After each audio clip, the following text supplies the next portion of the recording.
मैं गणेश जी को प्रणाम करता हूँ, शिव जी को प्रणाम करता हूँ, विष्णु भगवान को प्रणाम करता हूँ, ब्रह्मा जी को प्रणाम करता हूँ, सभी देवी देवता यक्षों सभी को प्रणाम करता हूँ। प्रहलाद नारद पराशर पुंडरीक व्यासाम्बरीश शुक शौनक भीष्म दाल्यभ्यान रुक्मांगद अर्जुन विभीषादीन पुण्यानि मान परम भागवतान स्मरामि। शुरू करते हैं दूसरा अध्याय, भगवान का गर्भ प्रवेश और देवताओं द्वारा गर्भ स्तुति। श्री सुखदेव जी कहते हैं, परीक्षित, कंस एक तो स्वयं बड़ा बली था और दूसरे मगध नरेश जरासंध की उसे बहुत बड़ी सहायता प्राप्त थी। तीसरे उसके साथ ही थे प्रलंबासुर, बकासुर, चाणूर, तृणावर्त, अघासुर, मुष्टिक, अरिष्टासुर, द्विविध, पूतना, केशी और धेनुक तथा बाणासुर और भौमासुर आदि बहुत से दैत्य राजा उसके सहायक थे। इनको साथ लेकर वह यदुवंशियों को नष्ट करने लगा। वह लोग भयभीत होकर कुरु, पांचाल, केकय, शाल्व, विदर्भ, निषद, विदेह और कोसल आदि देशों में जा बसे। कुछ लोग ऊपर ऊपर से उसके मन के अनुसार काम करते हुए उसकी सेवा में लगे रहे। जब कंस ने एक एक करके देवकी के 6 बालक मार डाले, तब देवकी के 7वें गर्भ में भगवान के अंश स्वरूप श्री शेष जी, जिन्हें अनंत भी कहते हैं, पधारे। शेष जी जो है वो भगवान के अंश स्वरूप हैं, और अंश जो होते हैं भगवान के, वो उसमें भगवान के सारे गुण होते हैं, वो स्वयं भगवान होते हैं, मतलब भगवान के अंश जो होते हैं। जीव जो हम लोग हैं तो वो भगवान के अंश नहीं है, हम भगवान की शक्ति के अंश हैं, जिसको कहते हैं जीव शक्ति तटस्थ ब्रह्म। भगवान की 3 शक्ति मैंने बताई थी, माया, जीव और पराशक्ति। हम जीव शक्ति के अंश हैं। शेष जी, जिन्हें अनंत भी कहते हैं, पधारे। आनंद स्वरूप श्री शेष जी के गर्भ में आने के कारण देवकी को स्वाभाविक ही हर्ष हुआ, परंतु कंस शायद इसे भी मार डाले, इस भय से इनका शोक भी बढ़ गया।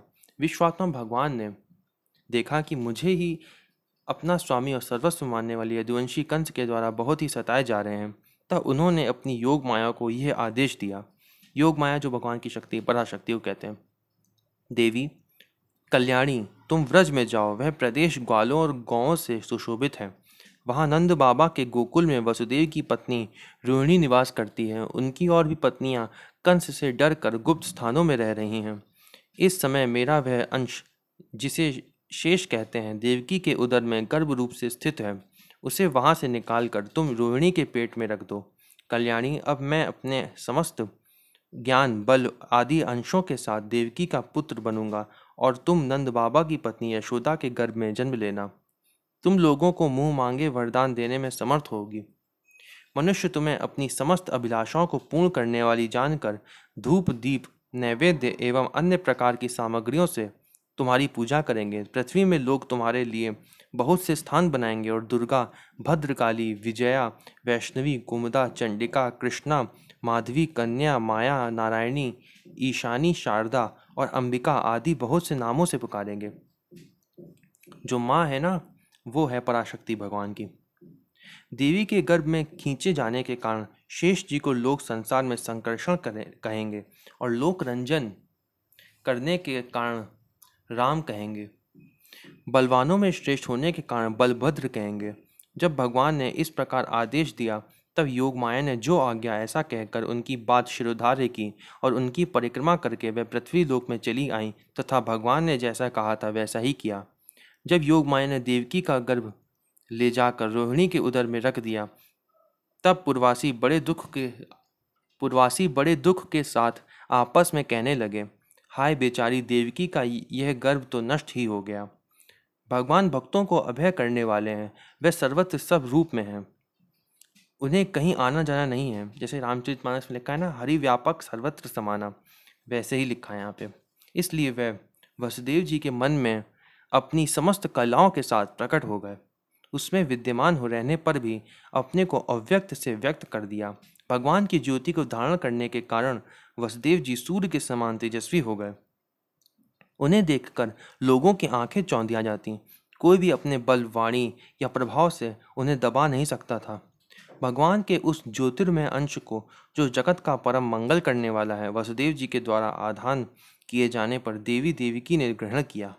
जैसे पूर्व दिशा चंद्रदेव को धारण करती है, वैसे ही शुद्ध सत्व से संपन्न देवी देवकी ने विशुद्ध मन से सर्वात्मा एवं आत्मस्वरूप भगवान को धारण किया। भगवान सारे जगत के निवास स्थान हैं। देवकी उनका भी निवास स्थान बन गई, परंतु घड़े आदि के भीतर बंद किए हुए दीपक का और अपनी विद्या दूसरे को न देने वाले ज्ञानी खल की श्रेष्ठ विद्या का प्रकाश जैसे चारों ओर नहीं फैलता, वैसे ही कंस के कारागार में बंद देवकी की भी उतनी शोभा नहीं हुई। देवकी के गर्भ में भगवान विराजमान हो गए थे। उसके मुख पर पवित्र मुस्कान थी और उसके शरीर की कांति से बंदी गृह जगमगाने लगा था। जब कंस ने उसे देखा तब वह मन ही मन कहने लगा, अब की बार मेरे प्राणों के ग्राहक विष्णु ने इसके गर्भ में अवश्य ही प्रवेश किया है, क्योंकि इसके पहले देवकी कभी ऐसी ना थी। अब इस विषय में शीघ्र से शीघ्र मुझे क्या करना चाहिए? देवकी को मारना तो ठीक ना होगा, क्योंकि वीर पुरुष स्वार्थवश अपने पराक्रम को कलंकित नहीं करते। एक तो ये स्त्री है, दूसरे बहन और तीसरी गर्भवती है। इसको मारने से तो तत्काल ही मेरी कीर्ति, लक्ष्मी, आयु नष्ट हो जाएगी। वह मनुष्य तो जीवित रहने पर भी मरा हुआ ही है, जो अत्यंत क्रूरता का व्यवहार करता है। उसकी मृत्यु के बाद लोग उसे गाली देते हैं। इतना ही नहीं, वह देहाभिमानियों के योग्य घोर नरक में भी अवश्य अवश्य जाता है।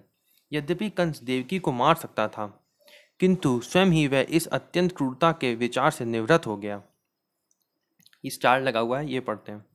जो कंस विवाह के मंगल चिन्हों को धारण की हुई देवकी का गला काटने के उद्योग से न हिचका, वही आज इतना सद्विचार हो गया। इसका क्या कारण है? अवश्य ही आज वह जिस देवकी को देख रहा है, उसके अंतरंग में, गर्भ में श्री भगवान है। जिसके भीतर भगवान है, उसके दर्शन से सुबुद्धि का उदय होना कोई आश्चर्य नहीं है। अब भगवान के प्रति दृढ़ वैर का भाव मन में गांठ कर उनके जन्म की प्रतीक्षा करने लगा। वह उठते बैठते, खाते पीते, सोते जागते और चलते फिरते सर्वदा ही श्री कृष्ण के चिंतन में लगा रहता। जहाँ उसकी आंख पड़ती, जहाँ कुछ खड़का होता, वहाँ उसे श्री कृष्ण दिख जाते। इस प्रकार उसे सारा जगत ही कृष्णमय दिखने लगा। परीक्षित, भगवान शंकर और ब्रह्मा जी कंस के कैद खाने में आए। उनके साथ अपने अनुचरों के सहित समस्त देवता और नारद आदि ऋषि भी थे। वह लोग सुमधुर वचनों से सबकी अभिलाषा पूर्ण करने वाले श्री हरि की इस प्रकार स्तुति करने लगे। भागवत जो है वो एक स्तुति प्रधान ग्रंथ है। उसमें हर एक दो अध्याय में एक स्तुतियाँ आती हैं भगवान की, जो बहुत ही अच्छी होती हैं, जिनका स्मरण करके हम भगवान की भक्ति प्राप्त कर सकते हैं। प्रभु, आप सत्य संकल्प हैं। सत्य संकल्प जो है, एक गुण है, 7 गुण जो भगवान के हैं, उसमें से एक गुण सत्य संकल्प है। मतलब जो सोचते हैं वो तुरंत हो जाता है। सत्य ही आपकी प्राप्ति का श्रेष्ठ साधन है। सृष्टि के पूर्व, प्रलय के पश्चात और संसार की स्थिति के समय इन असत्य अवस्थाओं में भी आप सत्य हैं। पृथ्वी, जल, तेज, वायु और आकाश, इन 5 दृश्यमान सत्यों के आप ही कारण हैं और उनमें अंतर्यामी रूप से विराजमान भी हैं। आप इस दृश्यमान जगत के परमार्थ स्वरूप हैं। आप ही मधुर वाणी और समदर्शन के प्रवर्तक हैं। भगवान, आप तो बस सत्य स्वरूप ही हैं। हम सब आपकी शरण में आए हैं। ये संसार क्या है? एक सनातन वृक्ष। इस वृक्ष का आश्रय है एक प्रकृति। इसके 2 फल हैं, सुख और दुख। 3 जड़ें हैं, सत्व, रज और तम। 4 रस हैं, धर्म, अर्थ, काम और मोक्ष। इसके जानने के 5 प्रकार हैं, श्रोत्र, त्वचा, नेत्र, रसना और नासिका। इसके 6 स्वभाव हैं, पैदा होना, रहना, बढ़ना, बदलना, घटना और नष्ट हो जाना। इस वृक्ष की छाल है 7 धातुएं, रस, रुधिर, मांस, मेद, अस्थि, मज्जा और शुक्र। 8 शाखाएं हैं, 5 महाभूत, मन, बुद्धि और अहंकार। इसमें मुख आदि 9 द्वार खोड़र हैं। प्राण, अपान, व्यान, उदान, समान, नाग, कूर्म, क्रकल, देवदत्त और धनंजय, ये 10 प्राण ही इसके 10 पत्ते हैं। इस संसार रूप वृक्ष पर 2 पक्षी हैं, जीव और ईश्वर। इस संसार रूप वृक्ष की उत्पत्ति के आधार एकमात्र आप ही हैं। आप में ही इसका प्रलय होता है और आपके ही अनुग्रह से इसकी रक्षा भी होती है। जिनका चित्त आपकी माया से आवृत हो रहा है, इस सत्य को समझने की शक्ति खो बैठा है, वह ही उत्पत्ति, स्थिति और प्रलय करने वाले ब्रह्मादि देवताओं को अनेक देखते हैं। तत्वज्ञानी पुरुष तो सबके रूप में केवल आपका ही दर्शन करते हैं। आप ज्ञान स्वरूप आत्मा हैं। चराचर जगत के कल्याण के लिए ही अनेकों रूप धारण करते हैं। आपके वह रूप विशुद्ध, अपराकृत, सत्वमय होते हैं और संत पुरुषों को बहुत सुख देते हैं। साथ ही दुष्टों को उनकी दुष्टता का दंड भी देते हैं, उनके लिए अमंगलमय भी होते हैं। कमल के समान कोमल अनुग्रह भरे नेत्रों वाले प्रभु, कुछ बिरले लोग ही आपके समस्त पदार्थों और प्राणियों के आश्रय स्वरूप रूप में पूर्ण एकाग्रता से अपना चित्त लगा पाते हैं और आपके चरण कमल रूपी जहाज का आश्रय लेकर इस संसार सागर को बछड़े के खुर के गड्ढे के समान अनायास ही पार कर जाते हैं। क्यों ना हो, अब तक के संतों ने इसी जहाज से संसार सागर को पार जो किया है। परम प्रकाश स्वरूप परमात्मन, आपके भक्त जन सारे जगत के निष्कपट प्रेमी सच्चे हितैषी होते हैं। वे स्वयं तो इस भयंकर और कष्ट से पार करने योग्य संसार सागर को पार कर ही जाते हैं, किंतु औरों के कल्याण के लिए भी वे यहाँ आपके चरण कमलों की नौका को स्थापित कर जाते हैं।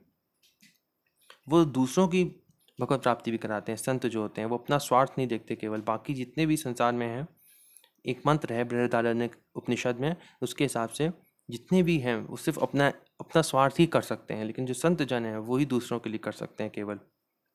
इसलिए यहाँ पे ऐसे लिखा है, आपके चरण कमलों की नौका स्थापित कर जाते हैं, वो दूसरों की भी भगवत प्राप्ति कराते हैं। वास्तव में सत्पुरुषों पर आपकी महान कृपा है, उनके लिए आप अनुग्रह स्वरूप ही हैं। कमल नयन, जो लोग आपके चरण कमलों की शरण नहीं लेते तथा आपके प्रति भक्ति भाव से रहित होने के कारण जिनकी बुद्धि भी शुद्ध नहीं है, वे अपने को झूठ